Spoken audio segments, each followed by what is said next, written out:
O vídeo se inicia com um vídeo institucional da Caixa Econômica Federal. Há pequenos vídeos que intercalam ao longo da narração. Há imagens aéreas de uma floresta, um menino nadando no rio, imagens de diferentes indígenas que usam pinturas no rosto e nos corpos, vídeos de diferentes plantas, frutas e animais, e pessoas vivendo diversas situações dos cenários diferentes que vivem os brasileiros. No canto inferior direito está a intérprete de Libras que traduz simultaneamente tudo que é falado. Porque é da nossa natureza fazer acontecer. A cultura é um dos... Inicia-se outro vídeo institucional do governo brasileiro. Ao longo da narração, diferentes vídeos vão se intercalando, como pessoas dançando frevo e outras danças típicas brasileiras, pessoas tocando diversos instrumentos como tambores, flautas e violoncelo, pessoas lutando capoeira, apresentações de dança e canto em palcos, diversos festivais culturais brasileiros com suas devidas roupas típicas, imagens aéreas de cidades e teatros, entre outros. No canto inferior direito está a intérprete de Libras que traduz simultaneamente tudo o que é falado. Ao longo de mais de 3 décadas, a Rouanet permitiu que inúmeras iniciativas culturais, antes inviáveis, ganhassem o mundo. Revelou histórias, preservou tradições e transformou vidas. Lei Rouanet, há 33 anos tornando a cultura brasileira mais plural, acessível e democrática. Casal de dançarinos se olham sorridentes. Uma banda orquestrada para de tocar. Logos, Lei Rouanet, Ministério da Cultura.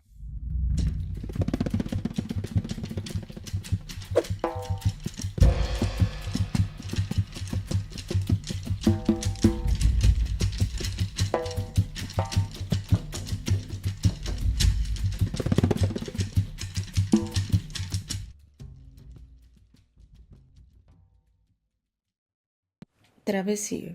A roda de conversa acontece no Teatro Afonso Arinos. Um grande toldo foi montado, ele abriga as diversas cadeiras da plateia e ao fundo o palco onde ocorre a roda de conversa. O palco, que possui uma longa mesa branca, os convidados se assentam de trás desta. De frente ao lugar que cada um se assenta, colado na mesa de frente para a plateia, há uma caixa transparente de acrílico que carrega os livros que cada um escreveu, bem como seus nomes.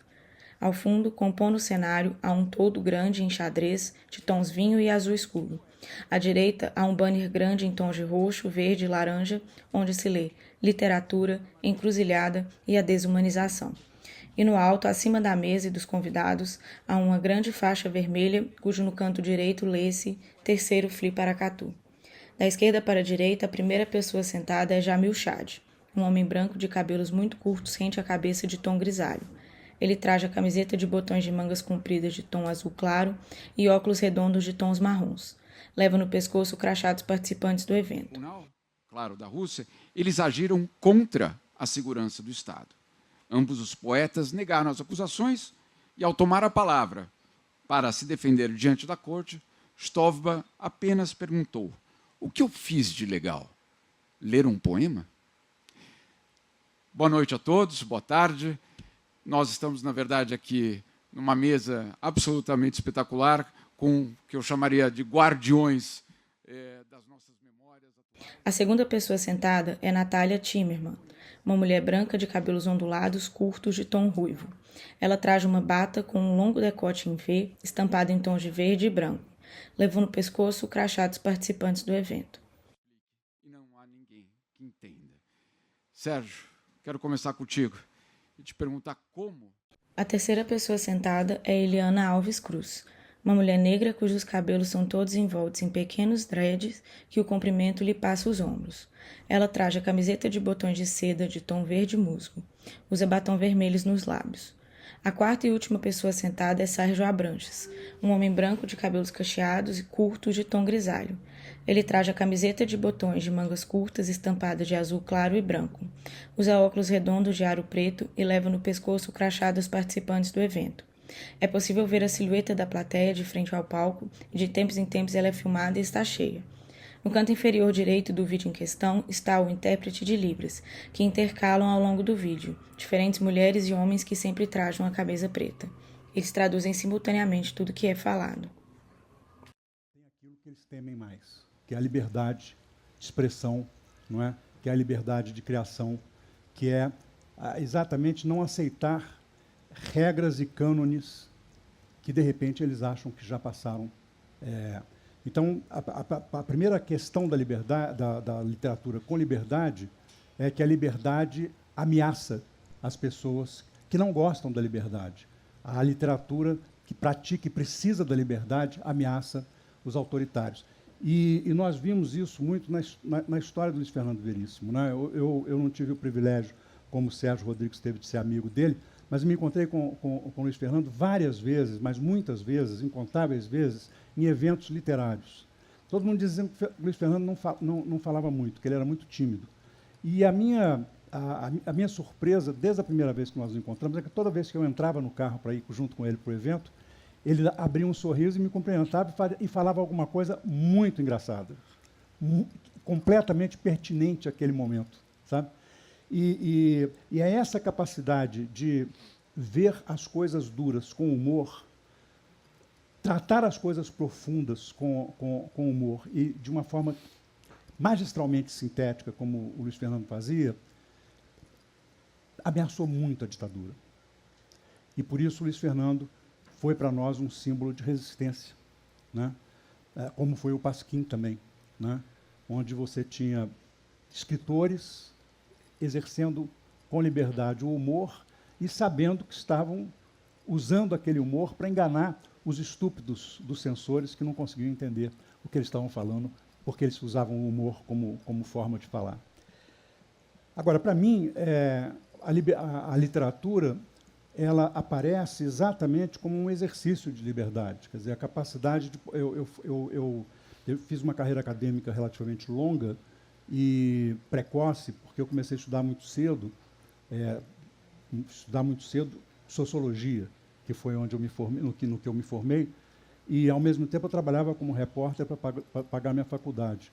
E esse exercício, tudo isso era muito difícil, porque eu tinha que obedecer a certas regras da academia para seguir no curso, e, ao mesmo tempo, eu tinha lá o editor e o secretário de redação cortando meu texto e dizendo como é que se deve escrever.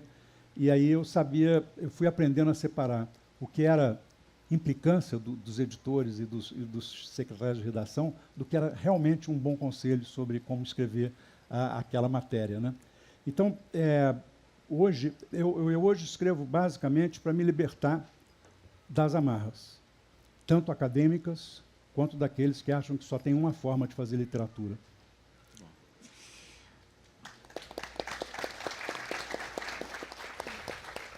Eliana, nos Estados Unidos, nos últimos 12 meses, 10.000 obras foram censuradas em bibliotecas públicas ou escolas públicas. 10.000, não 10, 10.000. Por que eles têm tanto medo de livros? O que é que a liberdade e a literatura ameaçam de uma forma tão profunda que gera essa reação tão violenta? Boa tarde, mais uma vez. Ou melhor, boa tarde noite, né? Boa tarde noite. A gente está numa encruzilhada do dia. O dia tem várias encruzilhadas. O amanhecer, o alvorecer. Aí dizem, né? A vida é dura, por isso que o galo começa o dia gritando. Jamil Chad, 10.000 obras. E por que eu acho que eles... enfim, é porque o escritor é um cara muito incômodo, porque ele nomeia o que a gente não sabe nomear. E ele é um cara, sabe aquela criança inconveniente? Olha só, ele está com a meleca no nariz, sabe aquela criança inconveniente? O escritor é essa criança inconveniente, que fala o que está todo mundo vendo, às vezes, e ninguém diz, ou, às vezes, fala aquilo que todo mundo sente e não consegue definir. Isso é muito assustador, muito assustador. Nas obras de autores negros, negras, em algum momento, mesmo que esteja falando de qualquer outra coisa, em algum momento, a relação étnico-racial vai aparecer, em algum momento, de alguma forma. Isso é assustador para quem não quer se dizer racista, ou para quem tem medo de se descobrir racista. É como se, naquele texto, alguém dissesse assim, o rei está nu. não é fácil isso. E não é fácil você lidar com os próprios crimes. Não é fácil você se olhar no espelho e não ver uma face bonita. E não ter um filtro da internet. E, quando a gente escreve uma escrita sincera, ela não se preocupa com o filtro.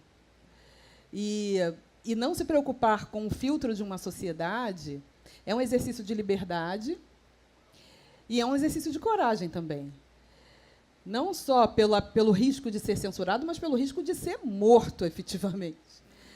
Jefferson Tenório recebe não sei quantas ameaças de morte.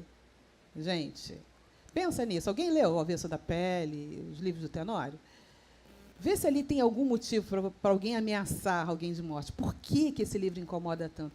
Então, é isso, não é? Você lê, é um medo, é um pavor de se descobrir aquilo que você não quer ser, o que você quer esconder. Não é fácil você lidar com o crime, não é fácil você olhar para trás e entender que a sua avó era uma pessoa terrível, que ela era uma escravocrata, ou que ela... Isso acontece demais comigo, por conta do Água de Barrela. Várias pessoas brancas que leem o livro chegam para mim e dizem assim: ai, meu avô tinha uma fazenda de café, mas ele era muito bom com os escravizados dele. Ele era uma pessoa justa. Ok, né? É isso. Então, eu acho que é um pouco isso, né? E a liberdade é uma palavra muito mal interpretada pela sociedade. Parece que é um salvo-conduto para você fazer o que você quiser. E a liberdade tem fronteiras, né? Muito bem definidas, aliás, né? Que é o coleguinha que está do seu lado. Tem fronteiras muito bem delimitadas. E as pessoas, e essa incompreensão com a palavra liberdade, ela leva a várias distorções, né? É uma bola de neve, uma coisa que vai levando a outra, que vai levando a outra, que vai levando a outra. Então, esses 10 mil livros estão censurados, assim permanecerão, se os cidadãos e cidadãs norte-americanos, estadunidenses, não entenderem que ali está uma possibilidade de país, uma possibilidade de exercício de verdade de um país para que ele seja melhor.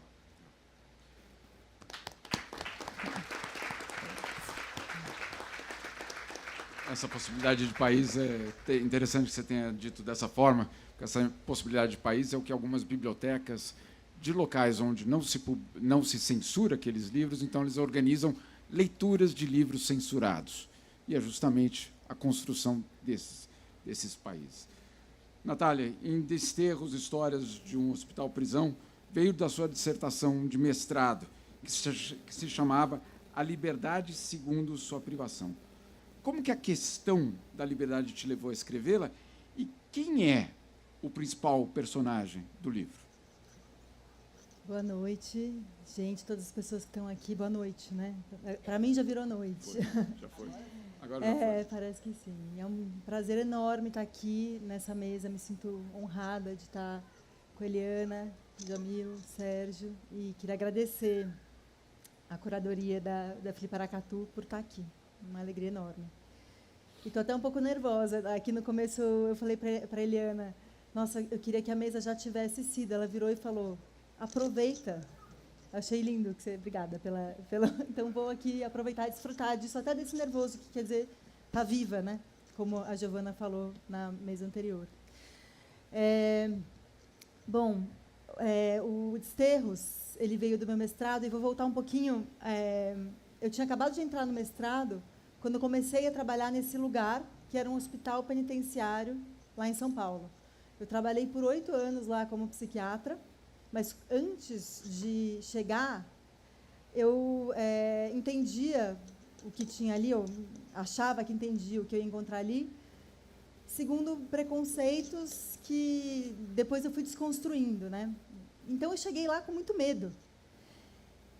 E o que me surpreendeu, a primeira coisa que me surpreendeu quando eu entrei naquele lugar, era que as pessoas que estavam ali, as pessoas presas, viviam uma vida que parecia normal para elas. E eu falei, nossa, antes de começar a trabalhar aqui, eu achei que ia estar todo mundo sofrendo o tempo todo, assim, que ia ser um lugar em que eu ia ver o sofrimento estado por... Não que o sofrimento não esteja ali.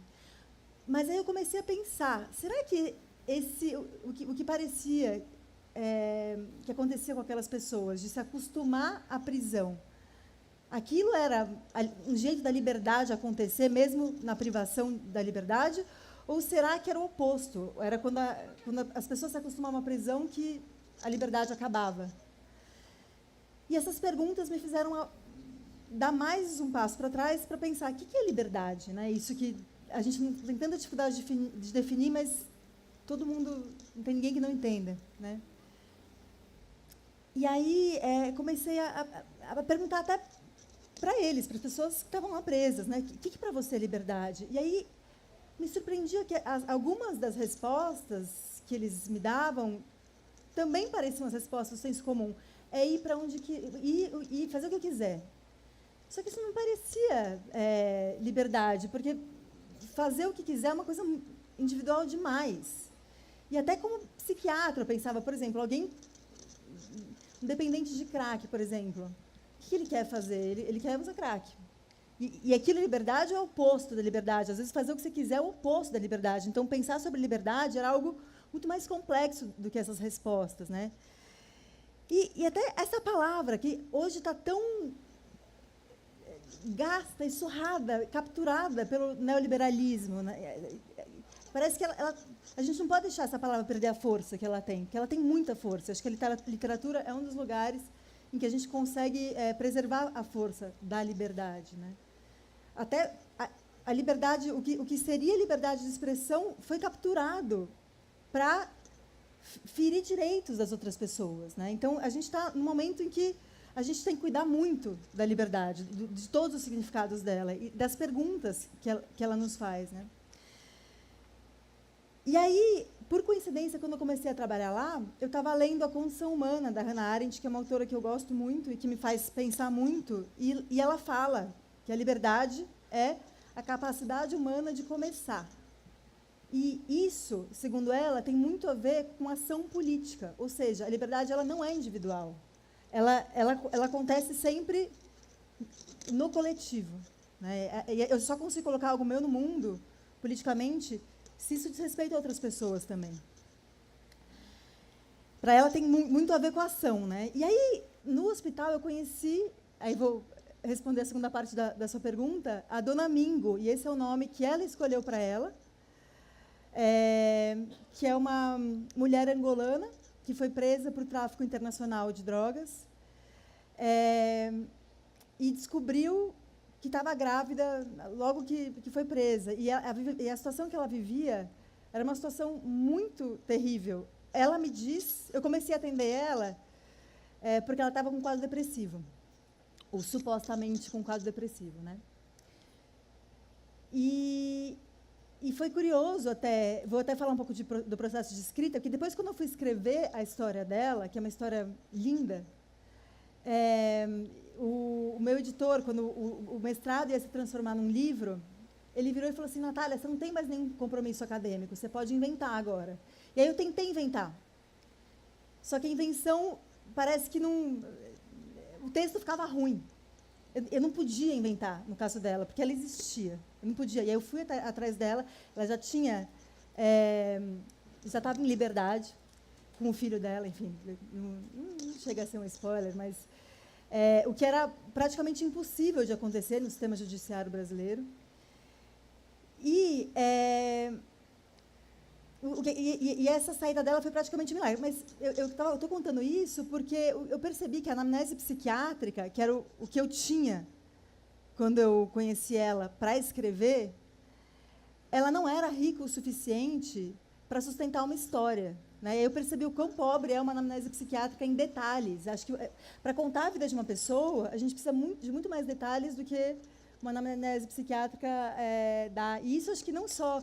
Eu tive essa experiência também escrevendo As Pequenas Chances. Tem um trecho que eu escrevo uma história da minha irmã. E eu conheço a minha irmã, eu sou próxima da minha irmã, mas eu não tinha elementos suficientes para sustentar uma história. Então, para escrever, a gente precisa de muito mais... Acho que isso tem a ver também com a liberdade de inventar ou enfim, de estar perto das pessoas. Bom, mas aí a Dona Mingo teve esse bebê que nasceu com 4 meses. E ele quase morreu. E depois de 6 meses do que é chamado trânsito ou aumentação, isso agora mudou, graças a pessoas como a dona Mingo, né? Ela tinha que entregar esse bebê, só que ela não tinha ninguém da família dela no Brasil. Demorou, inclusive, para ela conseguir avisar para outra filha dela, que estava em Angola, por que ela não tinha voltado. Então, uma das grandes angústias dela no começo era achar, a filha dela achar que tinha sido abandonada.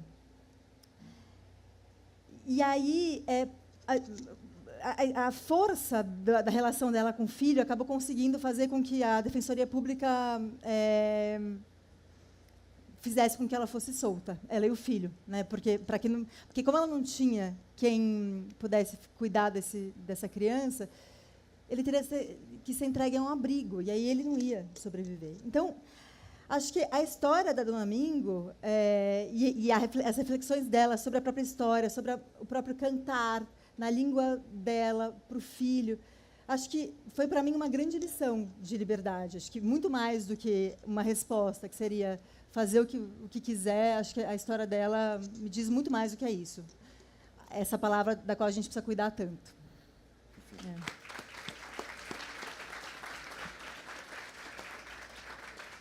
Sérgio, vou voltar para você, mas eu não sei se eu vou voltar para o Sérgio escritor, para o Sérgio cientista político. Aí você decide quais dos Sérgios vai responder.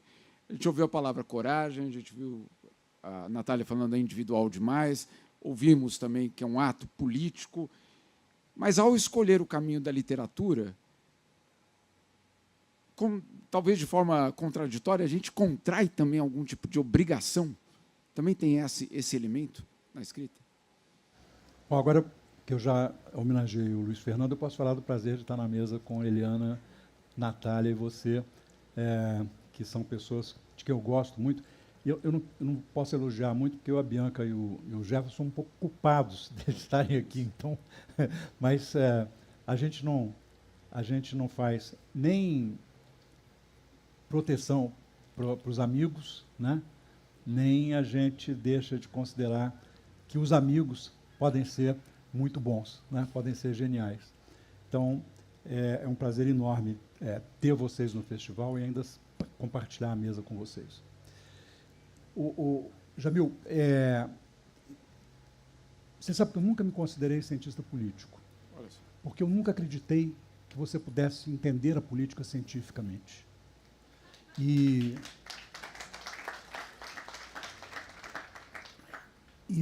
essa tentativa é uma tentativa que faz com que você, cada vez que estude como cientista, você vai fazendo de tal forma compartimentada que, na verdade, você acaba não vendo a realidade. Disse isso muitas vezes para os meus ex-alunos, e essa foi uma das razões pelas quais eu abandonei a academia.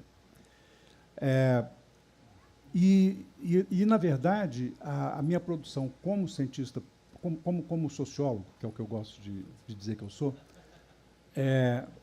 foi muito menor do que a minha produção literária depois, né? Eu parei de escrever artigos pseudocientíficos e passei a escrever ensaios, onde eu não tinha nenhuma obrigação, né? Por outro lado, ao abraçar a literatura, eu sempre me coloquei diante de um universo de pessoas que eu admirava tanto, de ler desde muito pequeno, né? E eu tive a sorte de ter estantes com livros em todas as casas da minha família, na casa da minha mãe, do meu pai, na casa dos meus avós. Então, onde eu chegava, eu tinha livro para ler. E eu passei uma boa parte da minha infância e da minha juventude lendo. Não deixei de fazer as outras coisas, de quebrar vidraça, de jogar futebol, mas eu sempre tinha um tempo para ler. E eu olhava para eles, esses autores e essas autoras que eu admirava tanto, e dizia assim, caraca, eu vou ter que fazer... Como é que eu vou fazer uma coisa que eles fazem? E que certamente fazem melhor do que eu vou fazer. E aí eu me dei conta de que isso aí ia me criar uma obrigação, né, de ficar perseguindo um determinado tipo de ideal de texto literário que me deixaria completamente incapaz de escrever. Então, eu disse, dane-se, eu não preciso de ser nem melhor, nem pior, nem igual a ninguém. Eu preciso de ser eu mesmo e escrever como eu quero, né? E pagar o preço de escrever como eu quero, para o bem e para o mal. Então, eu acho que a literatura ela não pode ter obrigações. Tem muita gente que diz assim, não, a literatura ela tem a obrigação de fazer a crítica do momento. Não necessariamente, né? Eu posso não fazer a crítica, digamos, deliberadamente de uma situação e, ao mesmo tempo, o meu livro ser profundamente subversivo em relação àquela situação, né? Então, o meu enredo pode não conter nenhuma tentativa de criticar e de mostrar uma determinada realidade e ser muito contundente contra essa realidade que... E, por outro lado, tem momentos em que eu sinto necessidade de colocar na minha literatura coisas que eu acredito, que eu acho que precisam de ser contadas, né? Então, você não pode aceitar obrigações, você não pode aceitar regras uniformes para o que você faz, porque aí você perde a sua identidade como autor, e aí você, boa ou má, você não fará literatura.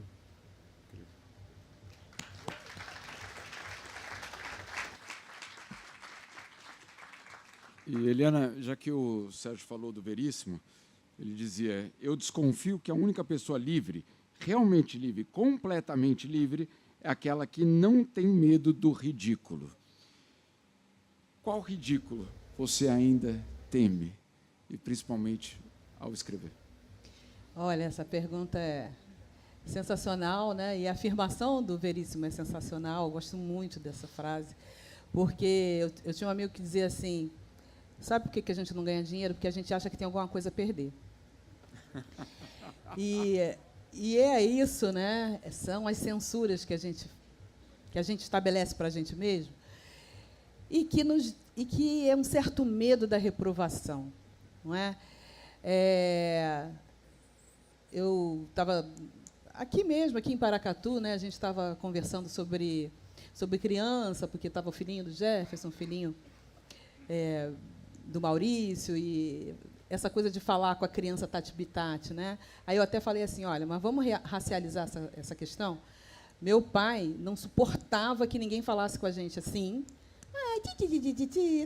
tudo errado, porque ele achava que a gente ia crescer falando errado, e nós, pessoas negras, sempre fomos criticados por falar errado. Então, ele não queria que a gente passasse por esse ridículo. Então, esse medo do ridículo, ele norteou muita coisa na nossa vida. Esse medo do ridículo diante de uma sociedade que acha que a gente é ridículo pelo simples fato de existir, pelo simples fato de usar um cabelo assim ou um cabelo assado, pelo simples fato de botar a roupa X ou Y ou Z. A gente já está nesse lugar do ridículo. Eu perdi as contas das vezes que eu fui alvo de riso na sala de aula, em ambientes públicos. É uma situação, primeiro que é interessante, né? A gente vai para determinados ambientes, determinados grupos, quando estão não conseguem se misturar na multidão. Então, se eu morava num prédio de classe média, eu não conhecia todo mundo, mas todo mundo me conhecia, porque eu era marcada pela minha cor. Eu não consigo me despir da minha cor. Então, todo mundo me conhecia, mas eu não conhecia ninguém, assim, né? De saber o nome. As pessoas sabiam da minha vida, da minha rotina, que horas eu chegava, que horas eu saía. Então, esse estado permanente de vigilância faz com que você seja uma pessoa tensa. Seja uma pessoa tensa, uma pessoa que não relaxa em nenhuma situação e que esteja sempre nessa situação do medo do ridículo. Quando a gente vai para a criação literária, para a criação artística, isso vai com a gente. Eu vou escrever isso aqui, as pessoas vão me validar se eu escrever isso aqui? Isso não vai soar ridículo? Isso não vai... Essa é uma censura, mas é uma censura que vem de dentro para fora, porque antes a sociedade me disse que eu sou uma pessoa ridícula por existir. Entende?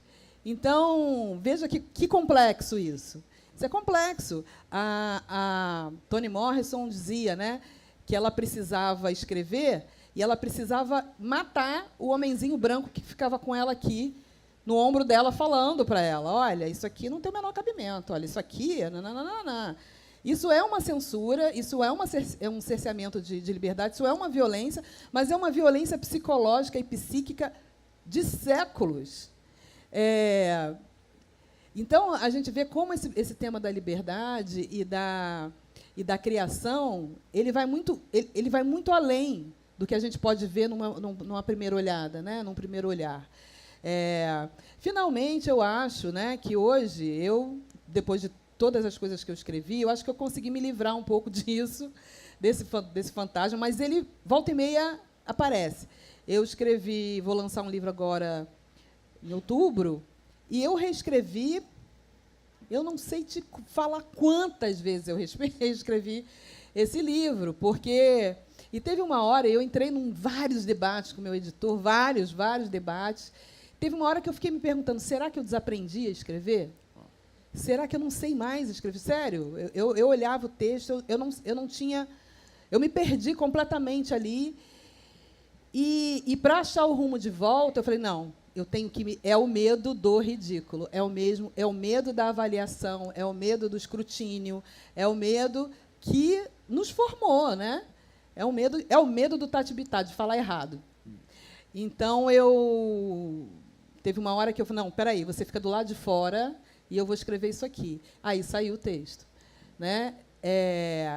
Enfim, é tudo muito, muito complexo, mas eu acho que a gente... Várias pessoas aqui estão me entendendo. Né? Mulheres passam muito por isso. Porque foram muito silenciadas a vida inteira. Então, tem uma hora que você não sabe que cor você gosta. Se você gosta de verde, você gosta de amarelo. Você não sabe. Você não sabe mais quem é você. Aliás, a Lei Maria da Penha, a violência psicológica está na Lei Maria da Penha. E por que é uma violência? Porque ela faz você... Ela te desumaniza e ela faz você se perder de você mesma. Porque o outro te coloniza de uma tal forma que você não sabe mais quem é você. Você não sabe mais definir as suas identidades, o que você quer, você não anda mais com seus pés. É um cerceamento da liberdade muito sério. Né? E é contra isso que eu acho que a literatura... É nesse terreno que a literatura anda. Né? É nesse terreno de libertar a gente dessas amarras que a literatura caminha.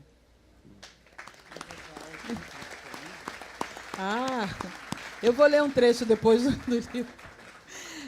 O nome do livro é Meridiana. E eu vou explicar por quê depois. Muito bom. Natália, costuma-se associar a escrita de ficção à liberdade. Né? É ali que a liberdade total pode acontecer, na criação de mundos, de enredos, de personagens, etc. Mas e as escritas de si?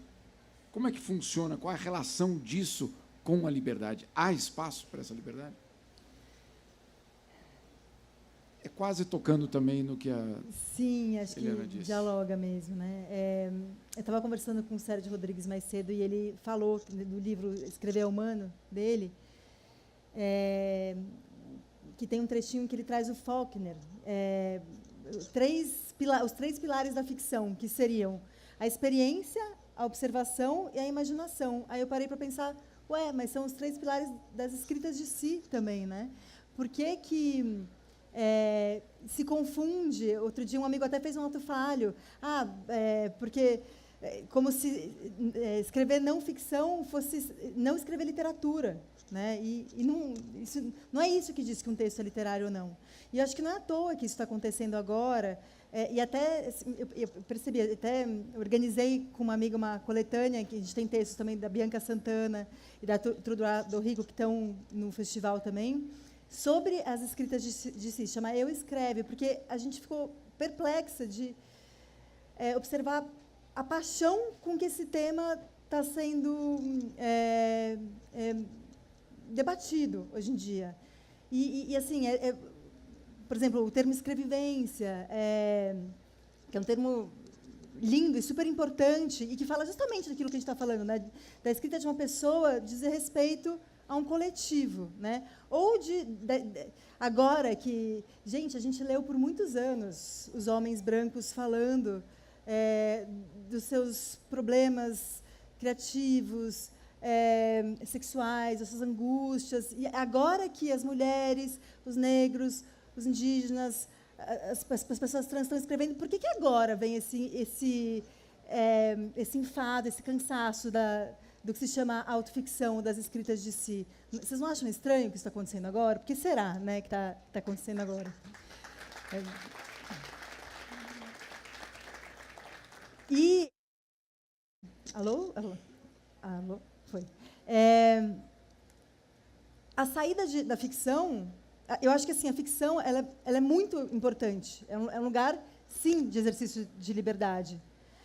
Mas a escrita de si, a escrita de não ficção, também é. Eu acho que tem algo político em se escrever uma experiência que se viveu, né? Então, acho que isso é uma discussão super pertinente. E às vezes eu não entendo por que se está discutindo isso. O que é melhor? Como se uma pessoa que fosse ler um livro de ficção ou de não ficção fosse ficar lendo esse livro eternamente. Como se não pudesse simplesmente ler, depois pegar um outro para ler, né? Como se não coubesse tudo isso na literatura, né? Então, me interessa muito entender por que essa discussão está acontecendo, né? E acho que foi isso que a gente tentou fazer nessa coletânea. Eu posso ler? Vou ler um trechinho que fala justamente disso, assim.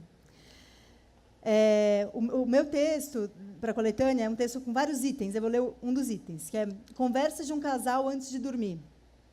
Ele. Todo narrador é implicado. O discurso impessoal não existe. Ela. Nem na ficção? Não na capa, mas dentro do livro. Ele. Como assim? Ela, conseguindo enxergar. A ficção é o único lugar onde a impessoalidade do discurso se faz. A ficção abre essa fenda. Quando a literatura abre mão dessa fenda, ela perde a possibilidade de sua impessoalidade e isso tem consequências. Ele, bocejando, quais consequências? Ela, o sacrifício da liberdade, talvez, ainda que haja também liberdade em um texto de não ficção, mas não tanta. E ainda que haja regras internas estabelecidas pela própria ficção que também restringem a liberdade. Ele, acho que a diferença é que a restrição no texto de ficção vem de dentro, das regras que o próprio mundo ficcional cria. No texto de não ficção, a restrição vem de fora, da realidade. E aqui eu abro um parênteses para dizer que a liberdade tem muito a ver com limite. A liberdade não é falta de limite. A liberdade é escolha. A escolha tem a ver com limite, com o fato de que somos seres limitados. Enfim, porque vamos morrer um dia e porque isso quer dizer que a gente só pode estar em um lugar ao mesmo tempo, né? Ele, quase dormindo, sim, parece que sim. Mas o que fazer? Escrever só ficção? Ela, não é algo que se controle. As pessoas escrevem o que escrevem. Podemos apenas tentar entender por que isso está acontecendo justamente no nosso tempo. Antes de apagar a luz do abajur, ela se lembrou de um texto que dizia que cada geração procura aquilo que acredita não ter. A nossa busca a si mesma.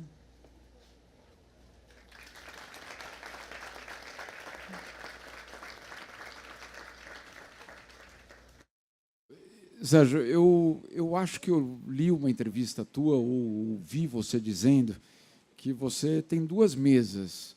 Uma que você usa para escrever ficção e outra que você usa para escrever não ficção. Não sei se é verdade, não sei se é exatamente essa história, mas me diz o seguinte, nas duas, a liberdade está ali do teu lado? Como você utiliza isso? Como você faz essa migração entre essas duas? É verdade, até porque... Primeiro, é verdade ou é... É verdade, porque fake news, não é? Eu e a Miriam trouxemos os livros de literatura para dentro de casa e o resto, os livros profissionais estão no escritório. O escritório acabou virando para mim um lugar onde eu escrevo profissionalmente, né? Escrevo coluna, escrevo os ensaios. E em casa eu tenho um lugar que eu sento e sou capaz de escrever ficção. Mas eu na verdade, não faço uma separação muito rígida, não, porque senão eu perco a liberdade, né? Tem um dia que eu chego no escritório e estou escrevendo um ensaio e, de repente, o ensaio parou. E aí vem um personagem na cabeça, entendeu? Provavelmente que eu estava pensando antes e tal. E eu acho que sim, eu acho que quando você escreve não ficção, eu estou chamando de não ficção a não ficção literária, né? Porque tem a não ficção científica que não tem um exercício de estilo. Ela hoje, inclusive, pelo menos nas ciências sociais e nas exatas, está muito formatadinho, né? Quer dizer, é tudo igual. E esse é o desejo de muita gente. Mas eu dizer para os meus ex-alunos, olha, se vocês fizerem isso, vocês só vão escrever sobre o mesmo assunto a vida inteira. E esse assunto não será correspondente à realidade que vocês estão querendo explicar. E eu tenho muito essa preocupação, né? E a minha não-ficção, ela tem a ver com questões que estão me angustiando naquele momento, da mesma forma que a minha ficção. Né? E nesse momento, por exemplo, eu tenho escrito basicamente ensaios sobre a mudança, né? Essa mudança que está produzindo medo e esse medo que está produzindo o autoritarismo, né? Tornando as pessoas vulneráveis àqueles que oferecem para elas certezas. E, obviamente, quando a gente oferece para as pessoas democracia, nós estamos, com sinceridade, nós estamos dizendo para elas o seguinte: eu estou te oferecendo incertezas, né? Porque a democracia é um regime de incerteza, de insegurança. Até porque ela é vulnerável, porque ela tem que aceitar o seu contraditório, né? E, ao aceitar dentro de casa o seu contraditório, ela se torna vulnerável a esses golpes internos à democracia que estão acontecendo nos Estados Unidos nesse momento e que tentaram fazer no Brasil. E, quando fracassaram nesse intento, aí sim foram para o golpe tradicional pelo qual serão julgados brevemente e condenados. Bravo.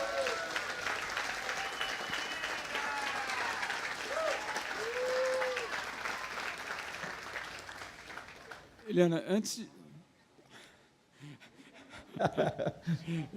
de você ler para a gente um trecho aí do teu novo livro, eu acho que tem um ponto. Primeiro, que o Sérgio acabou de citar, esse medo à democracia, ao autoritarismo. Do outro lado, que a Natália disse justamente sobre o sequestro, basicamente, da liberdade, desse termo, né, que, de repente, virou um lema, inclusive, da extrema-direita.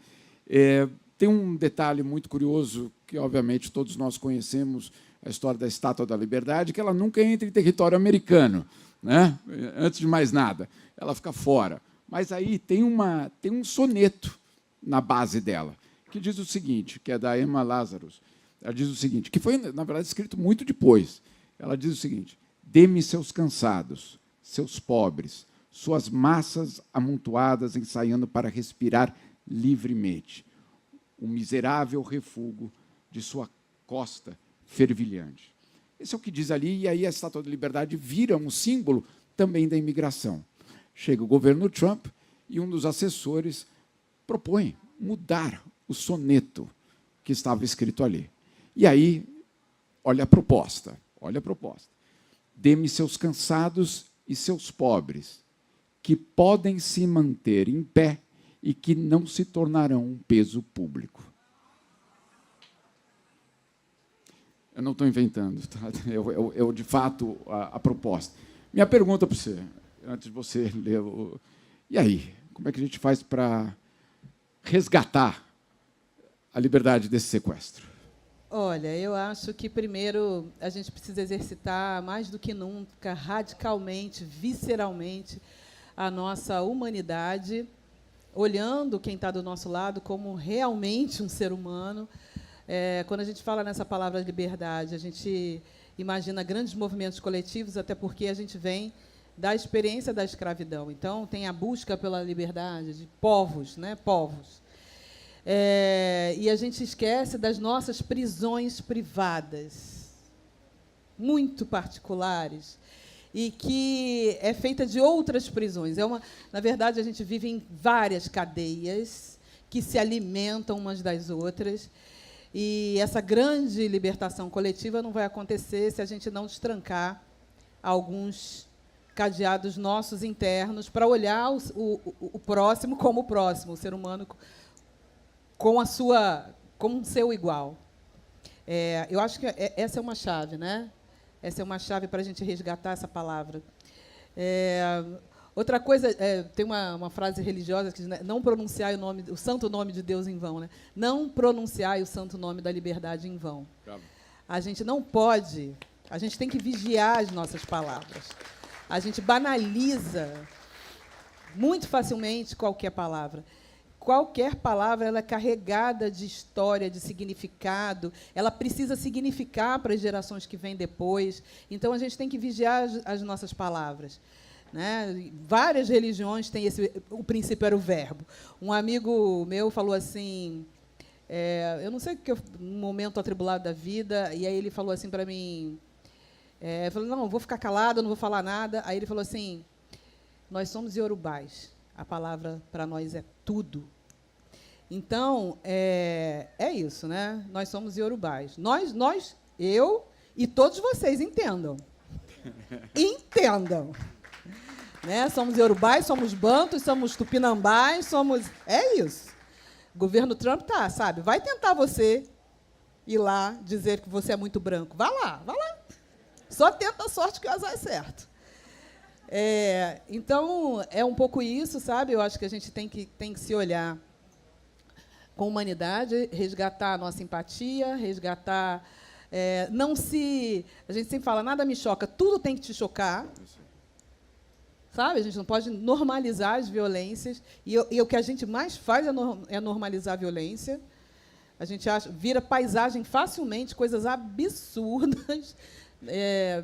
Então, tudo isso, né, é um exercício.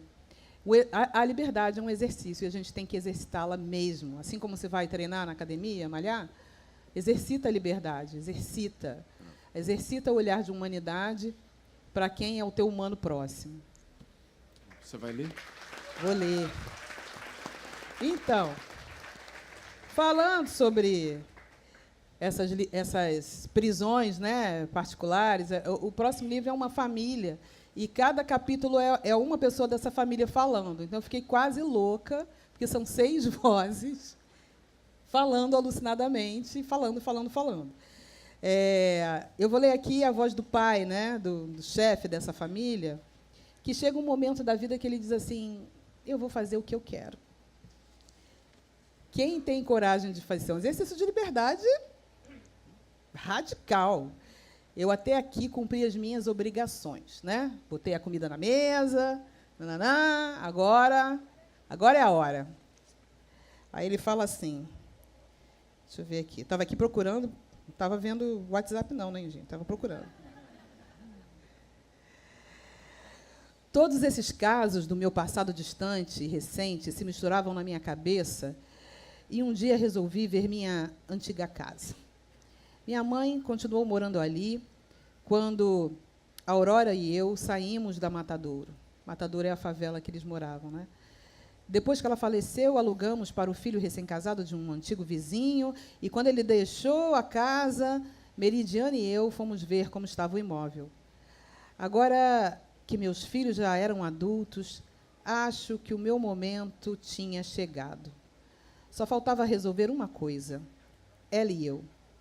A Aurora não queria se mover de onde estava. Era dolorido admitir, mas talvez tivesse finalmente chegado a hora de olhar com coragem para o nosso casamento. Nossa rotina assombrada pelo monstro dos boletos tinha acabado ou não com o que sentíamos um pelo outro. Nossa união ainda fazia sentido? Será que ainda estávamos juntos só por causa daquele nosso antigo sonho de progredir e não mais por amor? Eu estava confuso, cheio de perguntas, angustiado e meio medroso, mas não havia outro jeito de descobrir. Encontramos um imóvel da Matadouro bem conservado, com as marcas naturais do tempo. O que não estava em bom estado era o Opala do Tonho, do qual Zuleika não conseguia se desfazer. Fomos até a casa dela para um alô, e quando bati o olho no carro, as lembranças voltaram e senti uma vontade enorme de vê-lo jovem outra vez. Sentei-me na escadinha da porta da frente da casa e fiquei olhando a pista. Pude até ouvir 3 toques da buzina do Tonho e a voz dele repetindo, o problema não é ter as coisas, é as coisas terem a gente, sacou? É isso. O problema não é a gente ter as coisas. O problema é a gente ficar escravizado pelas coisas que disseram que a gente precisa ter. E a gente fala muito de liberdade, a gente não fala de uma prisão básica que é o capitalismo. A gente é treinado a querer coisas o tempo inteiro. Coisas que, às vezes, você não usa. Coisas que depredam o meio ambiente, coisas que te fazem mal à saúde. Você quer. Então, o problema não é você querer ter as coisas, é as coisas terem você.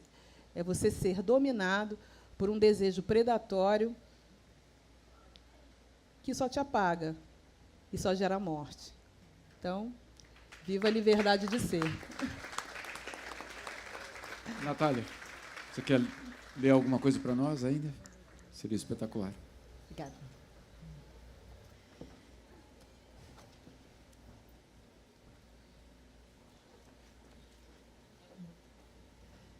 Tentei achar antes. Nossa, isso é pesado. Eu vou comer. Peraí.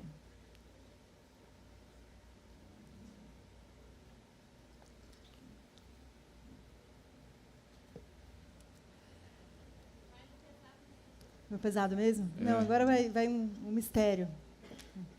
Um mistério.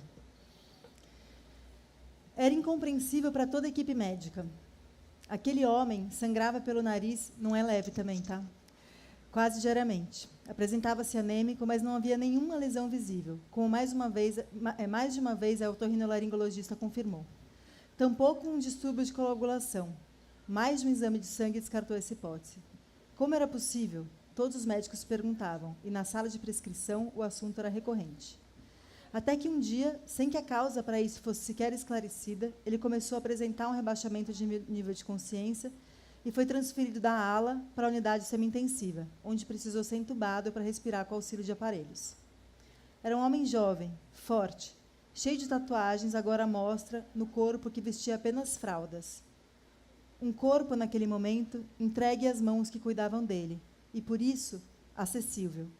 E foi então que encontraram, escondida por baixo do seu testículo, uma seringa cheia de sangue. Depois de algumas semanas, ele se recuperou sem sequelas e voltou a ficar consciente, mas negou a presença da seringa e o assunto não foi mais questionado. A causa do rebaixamento de nível de consciência nunca foi esclarecida.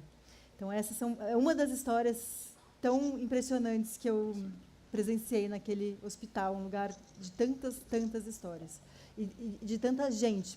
Porque acho que a gente está falando de desumanização e acho que o sistema prisional brasileiro é um exemplo terrível de desumanização, né? Então, acho que esse livro é uma tentativa de humanização dessas pessoas. E contar as histórias dessas pessoas, acho que contar histórias, a literatura, é um jeito de humanizar. Muito bem. Olha, para concluir, eu vou só, talvez, usar justamente essa onda fascista, autoritária, para lembrar que o poeta francês Paul Elot escreveu o que acabaria sendo o hino da resistência contra a Alemanha nazista, que chamava Liberté. Nos meus cadernos de escola, nessa carteira nas árvores, nas areias e na neve, escrevo o teu nome. Em abril de 42, as estrofes foram copiadas por um grupo de resistentes e o poema passou a circular de forma clandestina e cruzou a fronteira da França, claro, a França ocupada, para os territórios que ainda estavam livres. Pouco tempo depois, o texto conseguiu chegar até a Inglaterra e, de lá, os aviões da Royal Air Force despejaram os versos em voos pelas áreas da França onde sabiam que existiam núcleos de resistência contra o fascismo. O poeta havia sido convocado para lutar, tanto na Primeira como na Segunda Guerra Mundial. Ele havia se transformado num pacifista fervoroso. E, diante do horror que havia conhecido, a história, no fundo, reservaria a ele um destino inesperado, às suas próprias palavras. Era um bombardeio de poesia. Em suas estrofes, a repetição martelava até o final, como uma obsessão, o desejo de liberdade. E dizia: e ao poder de uma palavra, recomeço minha vida. Nasci para te conhecer e te chamar liberdade. Nesta mesa, e aqui em Paracatu, somos todos um pouco resistência. E nós temos a obrigação de despejar poesia o tempo todo.